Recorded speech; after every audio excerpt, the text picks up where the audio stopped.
दोस्तों, किसी के भी मन की बातें जानने के लिए तीन तरीके होते हैं, लेकिन इन तीनों तरीकों को समझना अति आवश्यक है।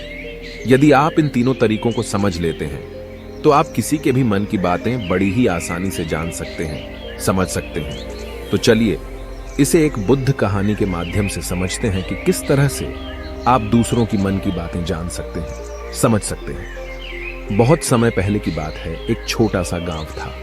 उस गांव में दो भाई रहा करते थे।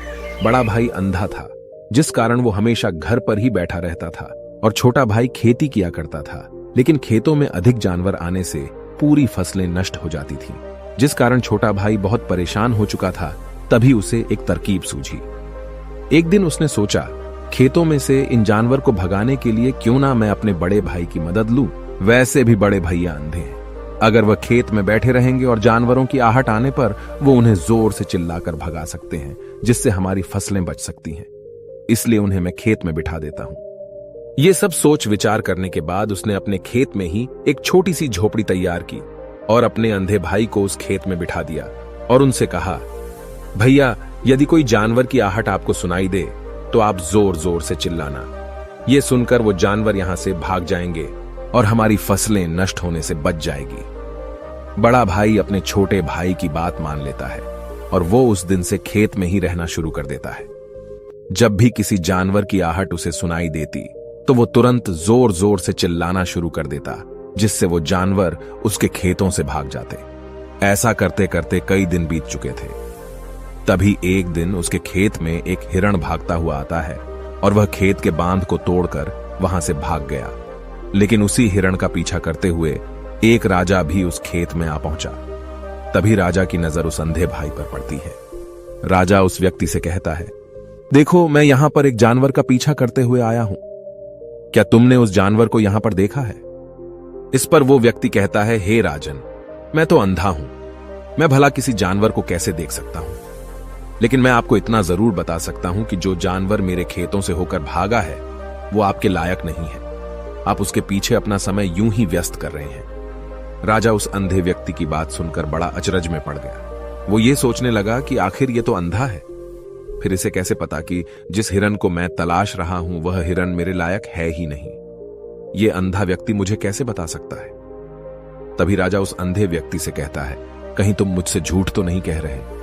एक तरफ तुम ये कहते हो कि तुम अंधे हो और दूसरी तरफ तुम ये भी कह रहे हो कि जो जानवर यहां से भागा है वो मेरे लायक नहीं है। इस पर वो अंधा व्यक्ति कहता है, हे राजन, जिसे आप एक हिरण समझ रहे हैं, असल में वो एक हिरण नहीं है, बल्कि एक हिरणी है, और वो भी गर्भवती है। और जहां तक मुझे ज्ञान है, मैंने कभी किसी राजा को किसी गर्भवती हिरणी का शिकार करते हुए नहीं सुना है। और इसी कारण मैं आपसे ये कह रहा हूं कि वो हिरणी आपके लायक नहीं है। आप उसके पीछे अपना समय व्यर्थ ना करें। यह सुनकर राजा और भी अचरज में पड़ गया। वो ये सोचने लगा कि आखिर ये अंधा आदमी ये कैसे जान सकता है कि वो हिरणी है और गर्भवती है। राजा कुछ देर सोच विचार करने के बाद अपने सेनापति से कहता है, सेनापति जी, मुझे वो जानवर जिंदा चाहिए, क्योंकि मुझे यह पता करना है क्या वह हिरणी है और क्या वह गर्भवती है। क्योंकि यह अंधा आदमी बहुत विश्वास के साथ कह रहा है और मुझे इस बात की पुष्टि करनी है। यदि वह हिरणी हुई और गर्भवती हुई तो वह हमारे शिकार के लायक नहीं है, क्योंकि हम तो एक हिरण का पीछा कर रहे थे। इसलिए जाओ और पता करो कि क्या वो हिरणी है। सेनापति राजा से आज्ञा लेकर आगे की ओर बढ़ चलता है और कुछ देर बाद जब वह वापस लौट कर आता है तो वह राजा को कहता है, हे राजन, इस अंधे आदमी ने जो भी बातें कही हैं वो बिल्कुल सही हैं। वो एक हिरणी ही है और वह गर्भवती भी है। यह सुनकर राजा आश्चर्यचकित रह गया। उसे समझ नहीं आ रहा था कि आखिर अंधा आदमी कैसे पता कर सकता है कि वह जानवर एक हिरणी है, और तो और वह गर्भवती है। भला एक अंधा आदमी यह कैसे देख सकता है? यह कैसे जान सकता है? आखिर इसे यह कैसे पता चला? ऐसे कई सारे प्रश्न अब राजा के मन में उमड़ने लगे। अब राजा ने यह ठान लिया था कि मुझे इस बात की तह तक पहुंचना ही है कि आखिर यह अंधा आदमी कैसे जानता है कि वह जानवर एक हिरणी है। यह सोचकर राजा उस अंधे आदमी के पास जाता है और उस अंधे आदमी से कहता है, देखो, मैं ये तो नहीं जानता कि तुम सचमुच अंधे हो या नहीं, लेकिन मैं तुमसे एक बात जानने आया हूं। क्या तुम मेरे प्रश्न का सही सही जवाब दोगे?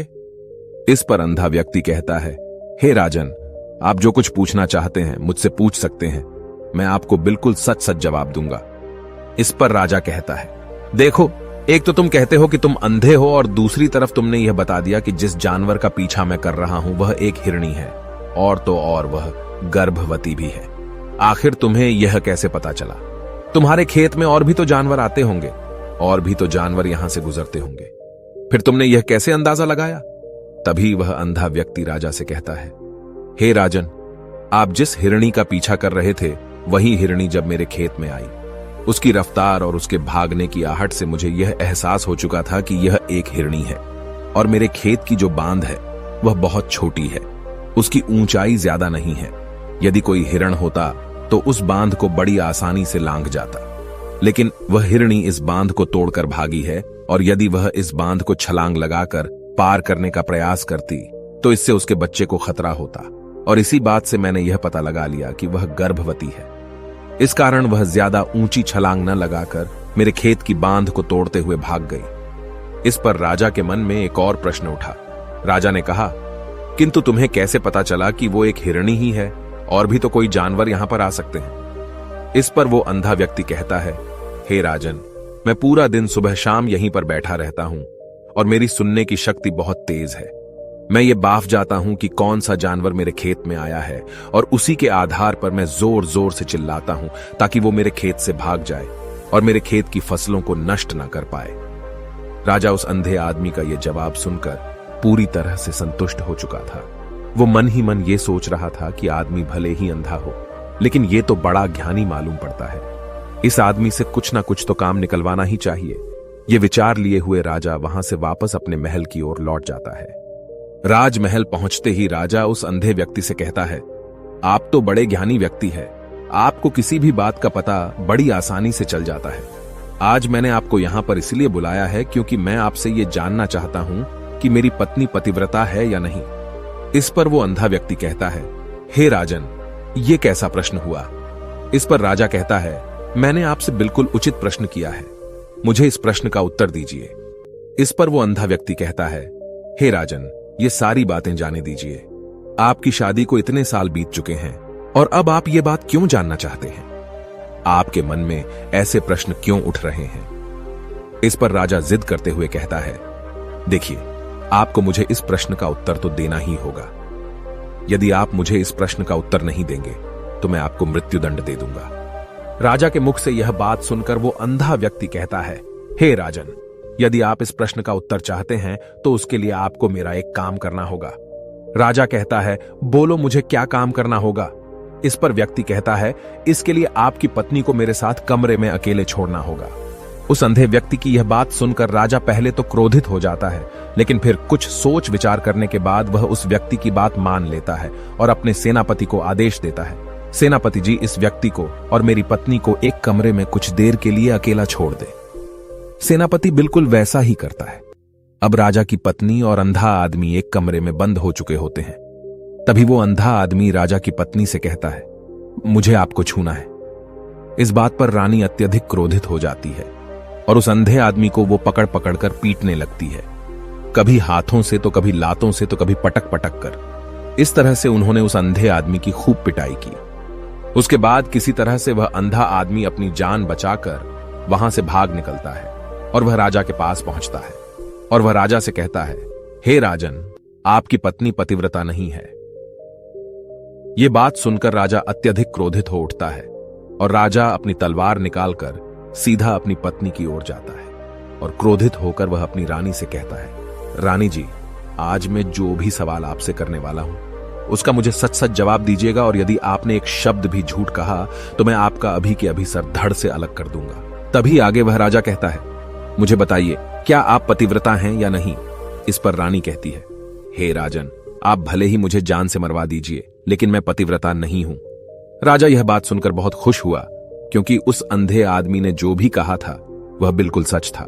यह बात सुनकर तुरंत ही राजा उस आदमी के पास पहुंचता है और आकर उस अंधे आदमी से कहता है, तुम्हें कैसे पता चला कि मेरी पत्नी पतिव्रता नहीं है?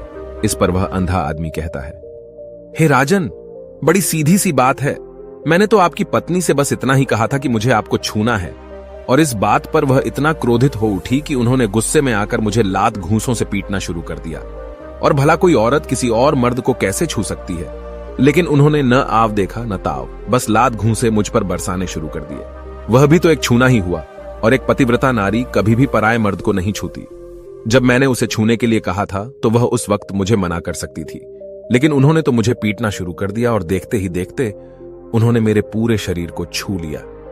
अब आप ही बताइए, ऐसी स्त्री भला पतिव्रता कैसे हो सकती है? इस पर राजा कहता है, तुम तो बड़े ज्ञानी मालूम पड़ते हो।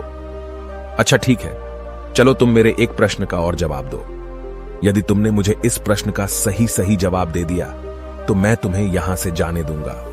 आगे राजा उस अंधे आदमी से कहता है कि तुम मुझे यह बताओ, क्या मैं सच में अपने पिताजी का ही बेटा हूं या फिर किसी और का? इस पर वह अंधा भी कहता है, हे राजन, इस बात से आपका क्या लेना देना? आप किसी की भी औलाद हो, आखिर आप हैं तो इस राज्य के राजा, इसलिए इस प्रश्न को जाने दीजिए। लेकिन राजा कहता है, नहीं नहीं, मुझे इस प्रश्न का सही सही जवाब चाहिए, अन्यथा यह प्रश्न मुझे हमेशा परेशान करता रहेगा। इसलिए मैं इसका सही सही जवाब जानना चाहता हूं। यदि तुम इसका सही सही जवाब दे देते हो तो तुम यहां से जा सकते हो, मैं तुम्हें नहीं रोकूंगा। इस पर वह अंधा आदमी कहता है, हे राजन, इसके लिए तो मुझे आपके मां के पास भी जाने की कोई आवश्यकता नहीं है। मैं आपको अभी अभी यह बता सकता हूं कि आप किसकी औलाद हैं, लेकिन उससे पहले मैं चाहता हूं कि आप मुझसे एक वादा करें कि आप मुझ पर क्रोध नहीं करेंगे। राजन ने कहा, मैं तुमसे वादा करता हूं, मैं तुम पर क्रोध नहीं करूंगा। इसके बाद वह अंधा आदमी राजा से कहता है, हे राजन, आप है तो अपने ही पिता के पुत्र, लेकिन आप पर एक कंजूस सेठ की छाया पड़ी हुई है। यह सुन राजा बहुत क्रोधित हो उठा और वह तुरंत तलवार निकालकर अपनी मां के पास जा पहुंचा। वह वहां पर पहुंचने के बाद अपनी मां से कहता है, मां, मुझे सच सच बताइए, क्या मैं अपने ही पिता का पुत्र हूं या नहीं? यदि आपने मुझे सही सही नहीं बताया तो वह यहीं पर अपने प्राण त्याग दूंगा। मुझे बताओ क्या सच है? इस पर उस राजा की मां कहती है, बेटा, तू है तो अपने ही पिता का पुत्र, लेकिन तुम्हारे ऊपर एक कंजूस सेठ की छाया पड़ी हुई है। जब मैं एक बार नहाने के बाद अपना मुंह आईने में देख रही थी, तभी उस कांच के पीछे मुझे एक कंजूस सेठ नजर आता है और उसी की छाया तुम पर पड़ चुकी है। यह सुन राजा बहुत खुश हो जाता है और वह तुरंत दौड़ा दौड़ा वापस उस अंधे आदमी के पास पहुंचता है और उस अंधे आदमी से कहता है, तुम्हें यह कैसे पता चला कि मुझ पर एक कंजूस सेठ की छाया पड़ी हुई है? इस पर वह आदमी कहता है, हे राजन, आपने मुझसे कई सारे सवाल पूछे जिनका जवाब मैंने आपको सही सही दिया है। यदि कोई और राजा होता तो मुझे इसके बदले में ढेरों सारे इनाम मिल चुके होते, लेकिन अब तक आपने एक फूटी कौड़ी तक नहीं दी है। इस बात से ही मैंने अंदाजा लगा लिया था कि आप बहुत कंजूस हो। यह बात सुनकर राजा जोर जोर से हंसने लगा और कहता है कि आप जो भी मांगेंगे वह मैं आपको अवश्य दूंगा, लेकिन मुझे यह बताओ कि तुम्हें कैसे पता चल जाता है कि कौन सी बात सही है और कौन सी गलत? तुम किसी भी बात का इतना सटीक और सही जवाब कैसे दे पाते हो? इस पर वह अंधा आदमी कहता है, हे राजन, मैं तो वैसे ही अंधा हूं। यदि मेरी आंखें होती तो मैं किसी की भी मन की बातें बड़ी सरलता से जान लेता। मन की एक भाषा होती है और यह भाषा मनुष्य के शरीर के व्यवहार के रूप में देखी जा सकती है। उसकी आंखों से, उसके होठों से, उसके काम करने के तरीके से, उसकी क्रियाओं से पता किया जा सकता है कि उसके मन में क्या चल रहा है। उसके आधार पर हम किसी के भी मन की बातें जान सकते हैं। लेकिन मैं तो अंधा हूं, मैं देख नहीं सकता, इसलिए मैं क्रियाओं से देखता हूं। यदि मुझे कोई बात जाननी हो तो अगले आदमी को कुछ काम देना पड़ता है, जिस पर वह व्यक्ति किस प्रकार काम करता है, किस तरीके से इस काम को करता है, उसके आधार पर ही मैं यह पता कर पाता हूं कि उसके मन में क्या चल रहा है। तभी वह राजा कहता है, तो क्या इसका अर्थ यह हुआ कि मैं भी किसी के मन की बातें जान सकता हूं? इस पर वह अंधा आदमी कहता है, हे राजन, अवश्य आप भी किसी भी व्यक्ति के मन की बात जान सकते हैं, किंतु उससे पहले आपको अपने ऊपर काम करना होगा, और वह काम है अपने मन को शांत करना, अपने मन को वर्तमान में लाना होगा, जिसके लिए मैं आज आपको 3 तरीके बताने वाला हूं। और ये तीनों ही तरीके बड़े ही आसान और सरल हैं। किंतु हे राजन, उससे पहले आपको एक काम करना होगा, अपने मन को एकाग्र करना होगा। जब हम अपने मन को एकाग्र करते हैं, अपने मन को वर्तमान में लाते हैं, तो हम दूसरे के मन की बात जान सकते हैं, क्योंकि वह आदमी अभी भी अपने मन में वर्तमान में ही सोच रहा है, और हमें भी मन को वर्तमान में ही लाना होगा। तभी हम उसके मन की बातें जान सकते हैं। यदि हम अतीत में हुई घटनाओं के बारे में सोच रहे हैं तो वह जो अगला आदमी वर्तमान में सोच रहा है, वर्तमान में अपने मन में बात कर रहा है, वह हम कैसे जान पाएंगे? क्योंकि हम तो अतीत की घटनाओं में डूबे हुए हैं। इसलिए किसी के भी मन की बात जानने के लिए सबसे पहले हमें हमारे मन को एकाग्र करना होगा, उसे वर्तमान में लाना होगा। आगे वह व्यक्ति राजा से कहता है, हे राजन, जो 3 तरीके मैं आपको बताने वाला हूं, इन 3 तरीकों से बड़ी आसानी से किसी के भी मन की बातें जान सकते हैं। उसके बाद वह अंधा आदमी राजा से कहता है, हे राजन, जो सबसे पहला तरीका है वह है आंखों पर ध्यान देना। किसी व्यक्ति से बात करते वक्त उसकी आंखों में देखना, उसकी आंखों पर ध्यान देना जो सबसे ज्यादा जरूरी है, क्योंकि आंखें बोलती नहीं पर बहुत कुछ कह जाती हैं। यदि हम किसी व्यक्ति की आंखों के इशारों को समझना सीख जाएं, हम यह जान पाएंगे कि व्यक्ति के दिमाग में क्या चल रहा है, वह क्या सोच रहा है और अभी वह क्या करने वाला है। मेरे पास आंखें नहीं हैं, लेकिन मैंने अपने गुरु से यह विद्या सीखी है, क्योंकि बहुत सालों पहले मेरे पास आंखें थीं और मैं उस वक्त लोगों के मन की बातें केवल उनकी आंखों से ही जान लेता था।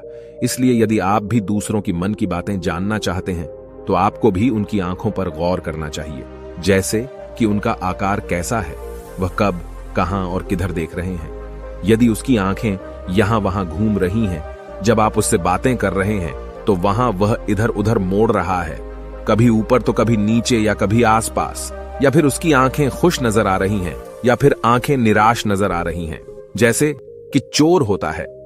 उसकी आंखों में जब हम देखते हैं तो हमें यह पता चलता है कि अगले आदमी ने कोई गलती की है। ठीक उसी प्रकार जब हम किसी चालाक व्यक्ति की आंखों में देखते हैं तो आपको पता चलेगा कि उसकी आंखों में एक भाषा होती है। एक बहुत ही सीधा और आसान तरीका होता है।